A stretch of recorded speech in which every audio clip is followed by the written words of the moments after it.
Friends, కొత్త కొత్త చింత చిగురు పప్పు చేసుకోబోతున్నామండి. మార్కెట్లో ఇప్పుడు కొత్తగా చింత చిగురు వచ్చింది కదండి.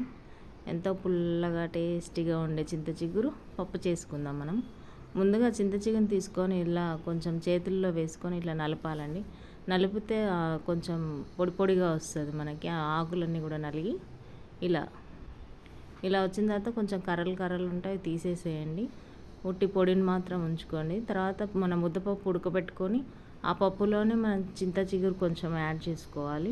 యాడ్ చేసుకొని అందులోనే ఉప్పు కారం వేసి ఒక 5-10 నిమిషాలు ఉడకనివ్వాలి. పప్పులో వేస్తే ఉడకదండి చింత చిగురు. తర్వాత మాత్రం పప్పు ఉడికిన తర్వాత మాత్రమే వేయాలి.